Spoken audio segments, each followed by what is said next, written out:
વિદ્યાર્થી મિત્રો, આંકડાશાસ્ત્ર સબ્જેક્ટમાં પહેલું યુનિટ માહિતીનું એકત્રીકરણ, એની અંદર આપણું બીજું લેક્ચર. અગાઉ આપણે જે લેક્ચર લીધું એની અંદર આંકડાશાસ્ત્રનો ઉદ્ભવ, વિકાસ, સમષ્ટિ, નિર્દેશ, સંખ્યાત્મક માહિતી, ગુણાત્મક માહિતી, પ્રાથમિક માહિતી અને ગૌણ માહિતી વિશે આપણે ચર્ચા કરી. હવે નેક્સ્ટ ટોપિક આપણો પ્રાથમિક માહિતી એકત્રિત કરવાની રીતો. જે આપણે પ્રાથમિક માહિતી પ્રાઇમરી ડેટા મેળવવાના છે તો એની પદ્ધતિઓ કેટલી છે મિત્રો? 3 પદ્ધતિઓ છે. પ્રાથમિક માહિતી મેળવવા માટે 3 રીતો આપણે અભ્યાસ કરીશું. પ્રત્યક્ષ એટલે કે ડાયરેક્ટ, પરોક્ષ એટલે કે ઇનડાયરેક્ટ અને પ્રશ્નાવલી એટલે કે ક્વેશ્ચનરી. પ્રત્યક્ષ તપાસ, ડાયરેક્ટ ઇન્ક્વાયરી, સીધા રૂબરૂ મુલાકાત દ્વારા માહિતી એકત્ર કરવામાં આવે. રૂબરૂ, ડાયરેક્ટ, ફેસ ટુ ફેસ. તો આ રીતમાં સંશોધક જાતે અથવા તેને નિમેલો આગણક તપાસના સ્થળની રૂબરૂ મુલાકાત લે છે અને જરૂરી માહિતી મેળવે તેને પ્રત્યક્ષ તપાસની રીત કહેવાય. અભ્યાસના સ્થળની એટલે અભ્યાસના હેતુને અથવા અભ્યાસના સ્થળની રૂબરૂ મુલાકાત મળી, રૂબરૂ ફેસ ટુ ફેસ મુલાકાત કરી જે માહિતી એકત્ર કરવામાં આવે તેને પ્રત્યક્ષ તપાસની રીત કહેવામાં આવે છે. કોઈ એક એક્ઝામ્પલ આપ્યું છે અહીંયા. કોઈ એક વ્યક્તિ અમદાવાદ જિલ્લાના સાણંદ તાલુકાના ખેડૂતોની પરિસ્થિતિ વિશે માહિતી એકત્ર કરવા ઈચ્છતી હોય તો તેને જાતે સાણંદના તાલુકાના જઈને ત્યાંના ખેડૂતોને રૂબરૂ મળીને તેમની પરિસ્થિતિ વિશે માહિતી એકઠી કરે તો આને પ્રત્યક્ષ તપાસની રીત કહેવાય. પ્રત્યક્ષ. તમારા ક્લાસની અંદર જે વિદ્યાર્થીની માહિતી વિષય શિક્ષકને જોઈતી હોય તો એ વિદ્યાર્થીને રૂબરૂ મળીને એને રૂબરૂ બોલાવીને જે માહિતી એકત્ર કરવામાં આવે એને પ્રાથમિક માહિતી કહેવાય. પ્રત્યક્ષ તપાસ. પ્રત્યક્ષ પ્રાથમિક માહિતી મેળવે છે એટલે કે પ્રત્યક્ષ તપાસની રીત કહેવાય. તો પ્રત્યક્ષમાં રૂબરૂ મળીને, કઈ રીતે? રૂબરૂ મળીને ફેસ ટુ ફેસ માહિતી એકત્રિત કરવામાં આવે છે. મિત્રો, આનાથી ફાયદા શું થાય? તો અહીંયા પ્રાથમિક માહિતીની અંદર પ્રત્યક્ષ તપાસના કેટલાક ફાયદા પણ છે, કેટલીક મર્યાદાઓ પણ છે. લાભાલાભ પૂછાય, પ્રત્યક્ષ તપાસનો અર્થ આપી તેના લાભાલાભ જણાવો. મિત્રો, પ્રત્યક્ષ તપાસની પહેલા વ્યાખ્યા આપવાની, એના 1-2 ઉદાહરણ આપવાના, પછી એના લાભ અને પછી મર્યાદા. લાભાલાભ એટલે લાભ અને ગેરલાભ, મર્યાદાઓ લખવાની. તો આપણે પ્રત્યક્ષ તપાસથી શું ફાયદા થાય? તો સૌથી પહેલા માહિતી કેવી મળે? વિશ્વસનીય માહિતી મળે. માહિતી કેવી જોડે? સાચી અને વિશ્વસનીય માહિતી મળે. પ્રત્યક્ષથી રૂબરૂ મુલાકાતે માહિતી સાચી અને વિશ્વસનીય મળે. માહિતી આપનાર સાથે રૂબરૂ મુલાકાતના લીધે જો માહિતી આપનારને કોઈ પ્રશ્ન કે શંકા કે મૂંઝવણ હોય તો ત્યાં યોગ્ય ખુલાસો કરીને ઉકેલ લાવી શકાય છે. રૂબરૂ હોય તો એને કોઈ પ્રશ્ન અંગે શંકા કે મૂંઝવણ હોય તો એ પ્રશ્નનો યોગ્ય ખુલાસો કરી અને આપણે માહિતી મેળવી લઈએ છીએ. જોડે હોય તો, ના હોય તો માહિતી અધૂરી પરત થાય. એટલા માટે પ્રત્યક્ષની અંદર એક ફાયદો છે.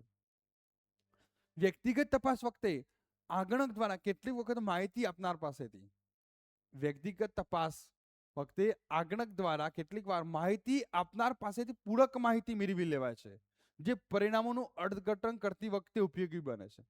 તમારા જોડે કોઈ માહિતી મેળવવા માટે આવે અથવા તમારા પરિવાર જોડે કોઈ માહિતી મેળવવા આવે અને ત્યાં તમને પૂછે બીજા માહિતીના પ્રશ્નો નહીં પણ માહિતી અલાવા બીજા પ્રશ્નો પૂછે કે તમારા દીકરાઓ શું કરે છે, શું ભણે છે, કેટલા સુધી અભ્યાસ કર્યો, અહીંયા જમીન કેવી છે, ખેતી લાયક છે કે બિન ખેતી લાયક, વરસાદનું પ્રમાણ કેવું છે, ખેડૂતોને પાણીની સમસ્યા છે કે પાણી પર્યાપ્ત છે, ખુલ્લું પાણી વાળે છે કે ડ્રીપ સિસ્ટમ કે ફુવારા પદ્ધતિ અહીંયા ચાલી રહી છે, તો હવે પૂરક માહિતી મેળવી લે છે.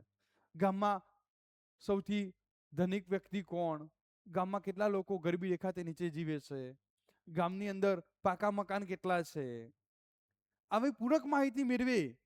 સૌથી ક્લાસ 1 અધિકારી કોણ છે, કેટલા છે ક્લાસ 1 અધિકારીઓ, ક્લાસ 2 અધિકારીઓ, અહીંયા સ્કૂલ કેટલી દૂર આવેલી છે, કેટલા ધોરણ સુધી સ્કૂલ ચાલે છે, કોલેજ માટે ક્યાં જવું પડે છે.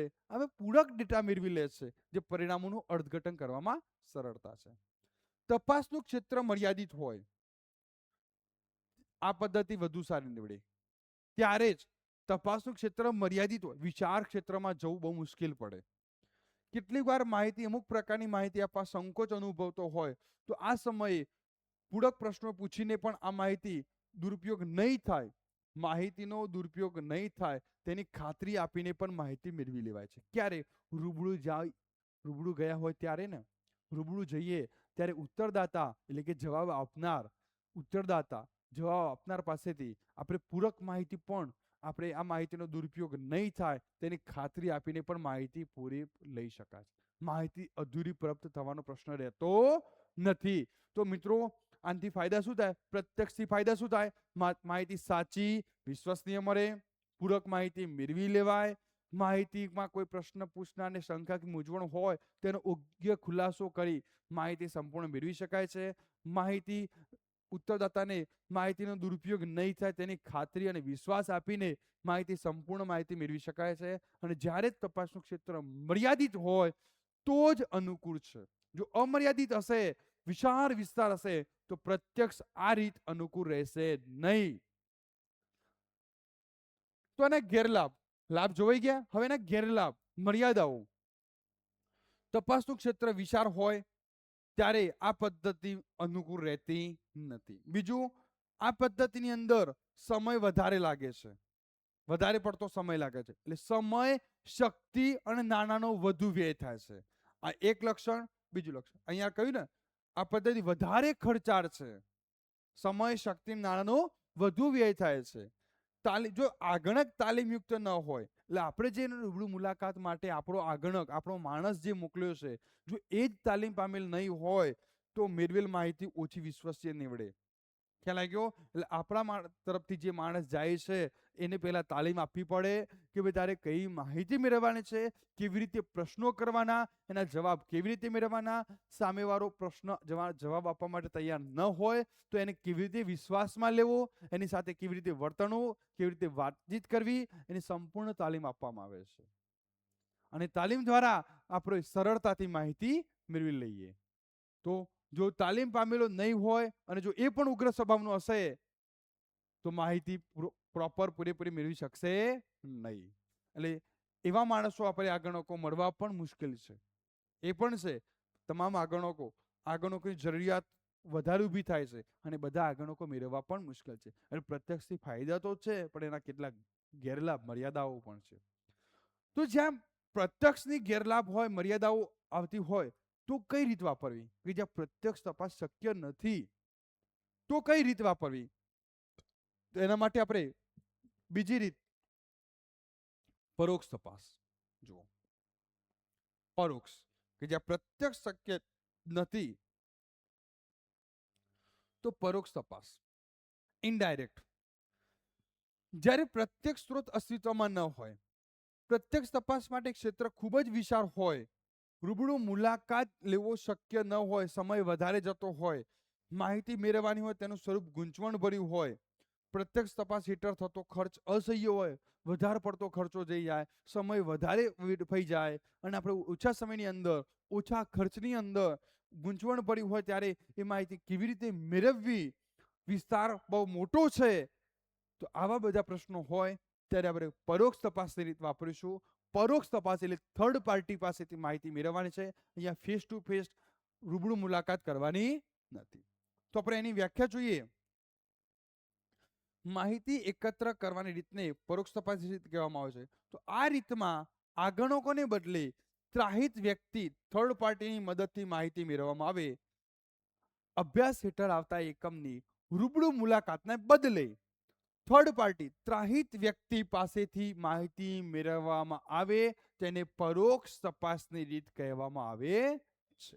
દાખલા તરીકે સાણંદ તાલુકાના જે આપણે અગાઉ એક્ઝામ્પલ જોયું, એ બધા જ ખેડૂતો રૂબરૂ મળવાનું નથી, પણ એમના ગામના સરપંચ પાસેથી જ માહિતી મેળવી લઈએ, ખેડૂતોને રૂબરૂ મુલાકાત ન થાય અને એક જ વ્યક્તિ પાસેથી આખા ગામની માહિતી મેળવી લેવામાં આવે તો એને પરોક્ષ તપાસની રીત કહેવામાં આવે છે. ખ્યાલ આવી ગયો મિત્રો? કઈ રીત થઈ? પરોક્ષ તપાસની રીત. તો આના પણ કેટલાક લાભાલાભ, તો ફાયદા અને મર્યાદાઓ રહેલી છે. તો આપણે ફાયદા અને મર્યાદાઓ જોઈએ. મિત્રો, પ્રત્યક્ષ અને પરોક્ષની અંદર વિરોધી છે. જે પ્રત્યક્ષના ફાયદા હશે એ પરોક્ષના ગેરલાભ હશે, અને જે પ્રત્યક્ષના ગેરલાભ હશે એ પરોક્ષના ફાયદા થશે. જોઈએ મિત્રો, અહીંયા ધ્યાન આપો. માહિતી એકત્ર કરવાનું કાર્યક્ષેત્ર ખૂબ જ વિશાળ હોય ત્યારે આ રીત વધુ અનુકૂળ પડે. પેલામાં મર્યાદિત હોય ત્યારે અનુકૂળ રહેતું હતું, અહીંયા કેવું હોય, વિચાર હોય ત્યારે પરોક્ષ, કારણ કે રૂબરૂ જવાનું નથી. તપાસ હેઠળની વ્યક્તિ માહિતી આપવા માટે તૈયાર ન હોય, વ્યક્તિ માહિતી આપવા માટે તૈયાર ના હોય ત્યારે એક જ રીત દ્વારા માહિતી મેળવી લેવાય, બીજાને પૂછીને માહિતી મેળવી લેવાની. મિત્રો, તમારા ઘરની માહિતી મેળવવી છે અને તમે માહિતી આપવા માટે તૈયાર નથી, તો તમારા પાડોશી પાસેથી માહિતી મેળવી લઈએ તો કેવી રહેશે? માહિતી મળી જશે ને મને માહિતી. છોકરો કદાચ કોઈ સગાઈનું માગુલ વાત લઈને આવ્યા છે અને રૂબરૂ પૂછતા, એ વખતે રૂબરૂ ના પૂછે, પહેલા આડોશી પાડોશી રિલેટિવને પૂછવામાં આવે. હવે જો પાડોશીને પૂછવામાં આવે અને પાડોશી સાથે જો સંબંધો સારા હશે તો માહિતી સારી આપશે, ભલે થોડા ગુણ ખરાબ હશે તો પણ, કારણ કે સંબંધ પાડોશી સાથે સંબંધ સારા છે તો સારી માહિતી આપશે. પણ જો કદાચ થોડાક દિવસ પહેલા કચરા બાબતે ઝઘડો થયો હોય, નાની નાની બાબતે, અને એવામાં જ તમારા સંબંધો માગવાની વાત આવે અને એમને પૂછવામાં આવે, ભાઈ બાજુવાળાનો છોકરો કે છોકરી શું કરે છે, કેમ છે, બધા ભણવામાં કેવું છે, શું આપશે? 2 દિવસ પહેલા જ ઝઘડો કર્યો હોય તો કેવી માહિતી આપશે? વ્યસન કરે છે? ના, આમ તો કરતો ના, ભાઈ ક્યાંક નક્કી નહીં. કેવો શબ્દ આપ્યો? પેલો ભાઈ ગુંચવાઈ જાય. હવે કરે છે કે નથી કરતો, એને હા પણ ના નથી પાડી કે ના પણ નથી પાડી. અથવા સંબંધ સારા હશે તો કરતો છે ને, તો ના ના જરાય નહીં, કોઈ વ્યસન જ નથી.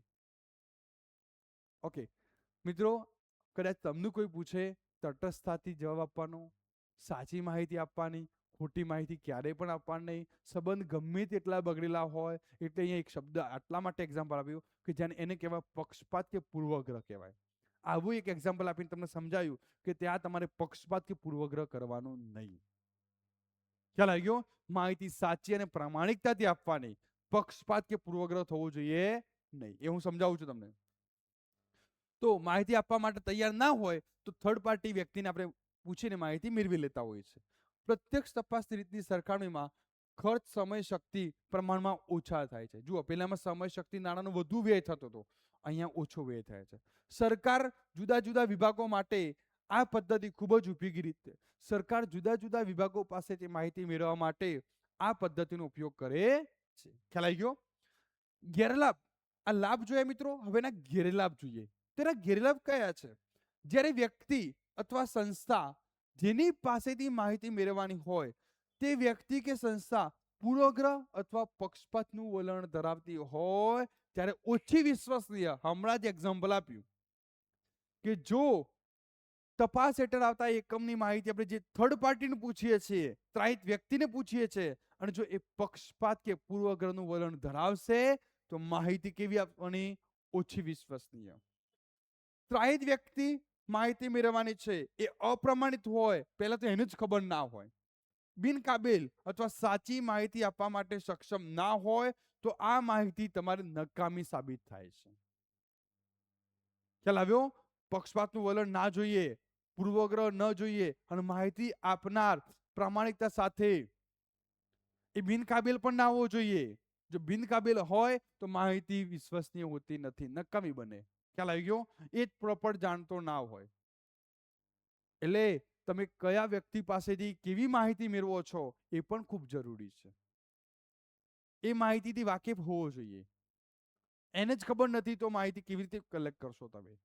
તો પ્રત્યક્ષના લાભ અને ગેરલાભ, આના તો ઘણા બધા, મારે તારવા હોય તો ઘણા બધા ગેરલાભ છે. ખ્યાલ આવી ગયો? તો આ ધ્યાન રાખજો, તમારી પરીક્ષામાં પૂછાય. પરોક્ષ તપાસનો અર્થ આપી તો એના વ્યાખ્યા, અર્થ લખી, એના નીચે 2-4 ઉદાહરણ લખવાના, ત્યાર પછી એના લાભ અને મર્યાદા, નંબર નહીં લખવાના, એરા મારી લખવાના. પરીક્ષાની અંદર લાભ એરો મારી દેવાનો, નંબર નહીં લખવાના.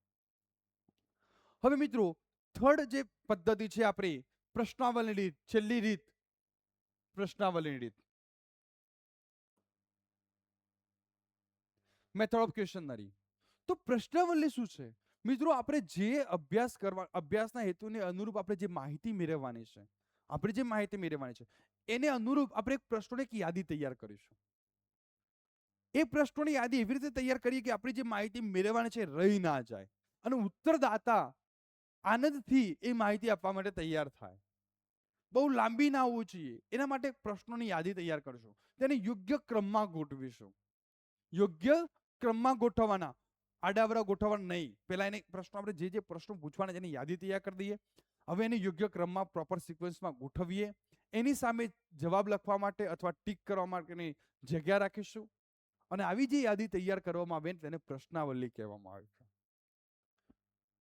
પ્રશ્નાવલીમાં પ્રશ્નોને ટૂંકા, સરળ હોવા જોઈએ, જેથી કોઈ ઉત્તરદાતાને પ્રશ્નો સમજી શકે અને સરળતાથી તેમના ઉત્તર આપી શકે. જે પ્રદેશ ક્ષેત્રની માહિતી મેળવવાની ખૂબ જ વિશાળ હોય ત્યારે આ પદ્ધતિ ઉપયોગી નીવડે છે. દૂર રહેતા હોય, સમય અને ખર્ચમાં બચત થતી હોય છે. પ્રત્યક્ષ અને પરોક્ષ બંનેને પ્રશ્નાવલીનો ઉપયોગ થઈ શકે છે, એવું જરૂરી નથી. તો પ્રત્યક્ષમાં કે પરોક્ષમાં પ્રશ્નાવલીનો ઉપયોગ થઈ શકે છે. પ્રશ્નાવલી દ્વારા માહિતી એકત્ર કરવા માટેની બે રીત છે, આગણક દ્વારા અને ટપાલ દ્વારા. મિત્રો, ફરી કહું છું, અભ્યાસના હેતુને અનુરૂપ તર્કબદ્ધ રીતે ક્રમમાં ગોઠવેલા એક યાદી બનાવવામાં આવે છે. આ પ્રશ્નો વચ્ચે ઉત્તર લખવા માટે જગ્યા રાખવામાં આવે છે. આ રીતે તૈયાર કરેલી પ્રશ્નોની યાદીને પ્રશ્નાવલી કહેવામાં આવે છે. અને પ્રશ્નાવલી દ્વારા માહિતી એકત્રિતની રીતને પ્રશ્નાવલીની રીત કહેવામાં આવે છે. ખ્યાલ આવી ગયો? પ્રશ્નાવલી ક્યાં ઉપયોગી છે, એનો વ્યાખ્યા, એની રીતો. તો આ પ્રશ્નાવલી કે જે આપણે પ્રશ્નો કેવા બનાવવા જોઈએ, પ્રશ્નાવલી બનાવતી વખતે સાવચેતી શું રાખવી જોઈએ, તો લાસ્ટ ટોપિક આજના લેક્ચરની અંદર એને કહેવાશે આદર્શ પ્રશ્નાવલીના લક્ષણો. મિત્રો જોયો, આદર્શ પ્રશ્નાવલી પરીક્ષાની અંદર મોસ્ટ આઈએમપી, આદર્શ પ્રશ્નાવલીના લક્ષણો.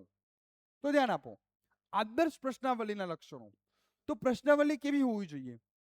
ચલો, દરેક પ્રશ્નાવલી તેને સંબંધિત પત્ર અથવા તેને યોગ્ય શીર્ષક આપવું જોઈએ. તો સૌથી પહેલા પ્રશ્નાવલીનું ટાઇટલ એકદમ ક્લિયર હોવું જોઈએ. ત્યાર પછી પ્રશ્નોની સંખ્યા જેટલી શક્ય બને તેટલી ઓછી હોવી જોઈએ. ઓછી એટલે કેટલી? તમારી માહિતી કલેક્ટ થઈ જાય એટલી, બહુ ઓછી નહીં, બહુ વધારે પણ નહીં કે બહુ ઓછી પણ નહીં, મર્યાદિત હોવી જોઈએ. પ્રશ્નાવલીમાં પ્રશ્નોની સંખ્યા તપાસના હેતુ સાથે સુસંગત હોવી જોઈએ. તમારે જે માહિતી મેળવવાની છે એ સંદર્ભે પ્રશ્નો તૈયાર કરવાના છે, એની સાથે સુસંગત હોવી જોઈએ. પ્રશ્નો સરળ, ટૂંકા અને સમજી શકાય તેવા હોવા જોઈએ, જેથી કરીને ઉત્તરદાતા પ્રશ્ન સારી રીતે સમજી શકે અને એનો ઉત્તર આપી શકે.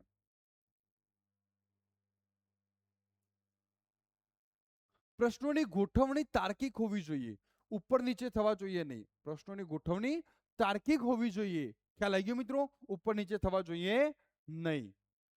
તમે એવું પૂછી કાઢો, સ્માર્ટફોન અંગે તમારું શું મંતવ્ય છે, અને પછી તમે એમને પૂછો, તમે સ્માર્ટફોન વાપરો છો? પહેલા એ પૂછવું જોઈએ, સ્માર્ટફોન વાપરો છો? જો હા કે તો પછી પ્રશ્ન પૂછાય કે સ્માર્ટફોન અંગે તમારું શું મંતવ્ય છે. ના કે તો પછી પૂછવાનો કોઈ પ્રશ્ન જ નથી. તમે કોઈકને પૂછી કાઢો, બાળકો શું કરે છે તમારા? એ કહે છે કે ભાઈ ભણે છે. કયા ધોરણમાં ભણે છે? કે 5મા ધોરણમાં ને 10મા ધોરણમાં. ઓકે. કેવી તૈયારી કરે છે? કઈ સ્કૂલમાં ભણે છે? અને પછી એવો પ્રશ્ન ઉપર પૂછવાનો રહી ગયો તો કે ભાઈ તમારા કેટલા સંતાન છે, કેટલા બાળકો છે, અને તમે નીચે પૂછો, બધી જ માહિતી મેળવી લેવાય. પછી પૂછો, તમારા કેટલા સંતાન છે, અને પછી પાછો એવો પ્રશ્ન આવે, તમે પરણિત છો કે અપરણિત? કેવું લાગે? તમારે પહેલા પૂછવાનું હતું, પ્રશ્ન એ પહેલા મૂકવાનો હતો, તમે પરણિત છો કે અપરણિત? પછી જો એ પૂછવાનું હતું, તમારા સંતાન કેટલા છે? જો પરણિત હશે તો પછી પૂછાય કે સંતાન છે કેટલા, અને પછી પૂછાય. જો એમ કહેશે અપરણિત તો પછી આગળ એને પેલો પ્રશ્ન પૂછવાની જરૂર નથી કે અપરણિત હોય પછી પૂછો કે સંતાન છે કે નહીં, કયા ભણે છે કે બધું. તો પ્રશ્નનો ક્રમ યોગ્ય હોવો જોઈએ. લાગણીસભર અથવા અંગત જીવનને લગતા પ્રશ્નો પૂછવાનું ટાળવું જોઈએ, નહીં તો પ્રશ્ન નહીં આપી શકે, પ્રશ્ન ઉત્તર નહીં આપી શકે. ઘરમાં વિવાદ ચાલે છે, કેમ તમારા પત્ની જતા રહ્યા છે, તમારા પતિ કેમ બોલતા નથી, આવા પ્રશ્નો નહીં પૂછવાના. લાગણીસભર અંગત જીવનને લગતા પ્રશ્નો પૂછવાના નહીં. પ્રશ્નોના જવાબ કોઈ પણ પ્રકારની ગણતરી વગરના હોવા જોઈએ. ગણતરી વગરના. પ્રશ્નોના જવાબ હાના કે તેથી વધારે વિકલ્પો વાળા હોવા જોઈએ, જેથી કરીને વિકલ્પો ટીક કરી શકતો હા કે ના, યસ નો કરી શકે. તો મિત્રો પ્રશ્નાવલીની અંદર એનું યોગ્ય શીર્ષક હોવું જોઈએ, પ્રશ્નોની સંખ્યા મર્યાદિત હોવી જોઈએ, બહુ વધારે પણ નહીં કે બહુ ઓછી પણ નહીં. પ્રશ્નો સરળ, ટૂંકા ને સમજી શકાય તેવા હોવા જોઈએ. પ્રશ્નોની સામે જવાબ લખવા માટેની જગ્યા હોવી જોઈએ. પ્રશ્નો ગણતરી વગરના હોવા જોઈએ. પ્રશ્નો અંગત જીવનને લગતા પ્રશ્નો ન પૂછવા જોઈએ. લાગણીસભર પ્રશ્નો પૂછવાનું ટાળવું જોઈએ અને પ્રશ્નોની ગોઠવણી યોગ્ય તાર્કિક હોવી જોઈએ. તો મિત્રો આદર્શ પ્રશ્નાવલી લક્ષણો પરીક્ષામાં પૂછાય તો એરો મારીને લખતા રહેવાનું, અને અહીંયા 8 છે તો ઓછામાં 7-8 તમારે લખવાના. મિત્રો ખ્યાલ આવી ગયો? બહુ ટૂંકા છે, યાદ રહી જાય એવી છે. હવે આપણે નેક્સ્ટ લેક્ચર એનો એક નમૂનો જોઈ લો, પ્રશ્નાવલી નમૂનો જોઈ લો. ચલો પછી આપણે નેક્સ્ટ લેક્ચર અહીંયા પૂરું કરીએ છીએ. આ નમૂનો છે, જો એનું ટાઇટલ આપ્યું છે મિત્રો, જુઓ. 12મા ધોરણના વિદ્યાર્થીઓ વિશે માહિતી એકત્રિત કરવાની છે અભ્યાસ અંગેની. તો પહેલા વિદ્યાર્થીનું નામ, એટલે તમારું નામ લખવાનું. જાતિ, છોકરો હશે તો પુરુષમાં ટીક કરશે, છોકરી હશે સ્ત્રીમાં. સ્થળ, અહીં આપણે છોકરા અથવા છોકરી એવું લખાય. સ્થળ, ગામનું નામ લખવાનું. તાલુકો અને જિલ્લો. શાળા, સરકારી ગ્રાન્ટ, તમે ગવર્મેન્ટ સ્કૂલમાં ભણો છો કે પ્રાઇવેટ સ્કૂલમાં કે જે સરકારી ગ્રાન્ટ ન લેતી હોય. વિદ્યાશાખા, વિનયન એટલે આર્ટ્સ, વાણિજ્ય એટલે કે કોમર્સ, વિજ્ઞાન એટલે સાયન્સ, અન્ય તો આપણે વાણિજ્ય કોમર્સમાં ટીક કરીશું. અભ્યાસનું માધ્યમ, તમે અંગ્રેજી માધ્યમ કે ગુજરાતી માધ્યમ કે અન્ય, તો આપણે ગુજરાતી માધ્યમ. શાળાનો સમય, તમારું મોર્નિંગ સેશન છે કે પછી બપોરની સ્કૂલ છે 10 થી 5 ની, તો જે સમય હોય એનો જ લખીશું. શાળાનું ગૃહ કાર્ય માટે તમે કેટલો સમય આપો છો? કેટલો સમય આપો છો ભાઈ ગૃહ કાર્ય માટે? તમારા દૈનિક અભ્યાસ, વાંચન અને તૈયારી માટે, આ ગૃહ કાર્યની વાત છે, અને આ વાંચન તૈયારી માટે તમે કેટલો સમય આપો છો? સાહેબ પરીક્ષા આવે ને પછી, એવું નહીં રોજ 1-2 કલાક વાંચન માટે, ગૃહ કાર્યનો સમય અલગ. મનોરંજન કરવા માટેના માધ્યમો, રમત ગમત, ટીવી, સંગીત, ઘરના સભ્યો સાથે બેસીને. સાહેબ અમારું ઓપ્શન તો આમાં છે જ નહીં. રમત ગમત, ટીવી ગઈ, સંગીત નહીં, ઘરના સભ્યો સાથે ના. તો કયું ઓપ્શન છે? સાહેબ મોબાઈલ નથી મૂક્યો, અમારા એન્ટરટેનમેન્ટ માટે તો મોબાઈલ છે. નહીં, મોબાઈલ ઓપ્શન નથી. મનોરંજન પાછળ કેટલો સમય આપો છો?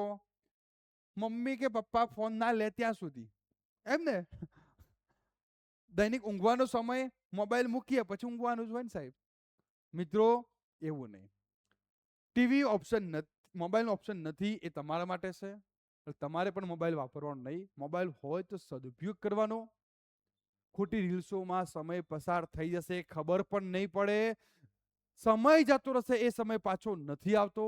તમે પોતાની જાતને પૂછો કે આજના દિવસે મેં મોબાઈલમાં કેટલો સમય આપ્યો. જરૂર પડે તો ઘરના સભ્યો સાથે તમે વાર્તાલાપ કરો, કોઈ પ્રશ્નો વચ્ચે ઘરના સભ્યો સાથે ઓછામાં ઓછા 20-30 મિનિટ બેસીને તમારા દૈનિક પ્રશ્નોની ચર્ચા કરો, ભવિષ્યની ચર્ચા કરો, હવે શું કરવાનું, કેવી રીતે કરવાનું. રમત ગમત, તમે ઇન્ડોર ગેમ, આઉટડોર ગેમ રમો, મોબાઈલ નહીં. ટીવી, ચલચિત્રોનો સમય જરૂરી હોય તો તમે જુઓ, ના નથી કહેતો હું તમે, પણ એક સીમિત મર્યાદાની અંદર. અને મનોરંજન પાછળનો સમય, ઊંઘવાનો સમય, પણ એના પહેલા તમારો ભણવાનો સમય ખૂબ જરૂરી છે. હાલ ભણી લેજો, પછી નિરાંતે ઊંઘવાનું છે. ખ્યાલ આવી ગયો મિત્રો? રોજે રોજ તૈયારી કરવાની એક સાથે. હવે મિત્રો નેક્સ્ટ આપણે ટપાલ દ્વારા, આગણક દ્વારા અને ગૌણ માહિતીના પ્રાપ્તિ સ્થાનો વિશેની માહિતી મેળવીશું. તો આજના લેક્ચરમાં આટલું આપણે રાખીએ છીએ. હવે આપણે નેક્સ્ટ લેક્ચર લેશું, એની અંદર આપણે તૈયારી બતાવીશું.